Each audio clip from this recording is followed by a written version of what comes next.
Salut à tous et bienvenue dans Si on sortait. Mercredi à la bobine, c'est marionnettes, objets sonores, couleurs et vidéos. C'est graffiti confetti par la compagnie Héliotrope. Le spectacle s'articule autour d'un personnage référent, petit bonhomme qui va à la rencontre des objets et des univers colorés. Il va au contact de l'autre, la lumière, les formes. C'est l'occasion parfaite pour un premier spectacle pour bébé.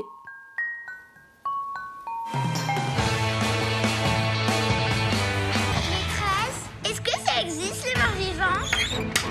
Monsieur Sachs. En ce moment, c'est le festival du film pour enfants à Vizy et Villars-Bonneau.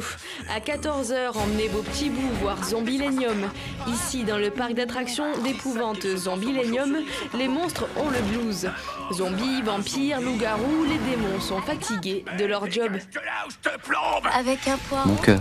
On me l'a confectionné le À jour de ma naissance. 17h40, c'est Jacques et la mécanique du cœur, un film d'animation de Mathias Malzieu, avec les voix d'Olivia Ruiz, de Grand Corps Malade et de Jean Rochefort.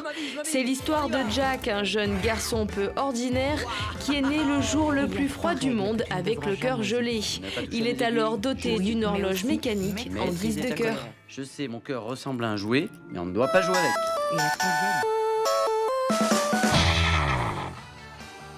Au musée dauphinois, ne manquez pas l'exposition d'Éric Bourré, carnet de marche à voir jusqu'au 13 novembre.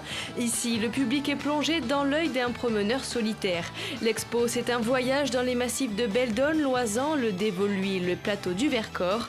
L'homme est quasi absent, le public est comme immergé dans ces paysages montagnards pris à différentes époques, en hiver 2015 et 2016.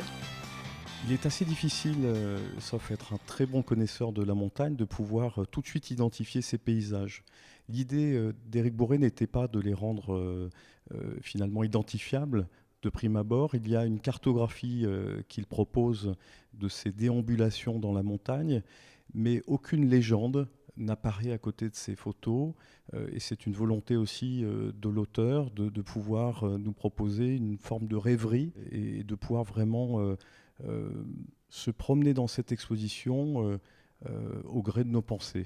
La spécificité du regard d'Éric Bourré tient au mouvement et à la façon technique qu'a Éric Bourré de prendre ces images, 6 à 9 prises de vue pour constituer au final une seule image, avec des impressions de flou, parfois très fortes.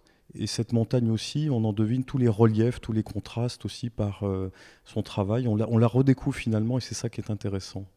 Il serait dommage de passer à côté et que cette exposition continue sa déambulation, son itinérance ailleurs qu'à Grenoble, sans que les Irois n'aient pu encore la découvrir.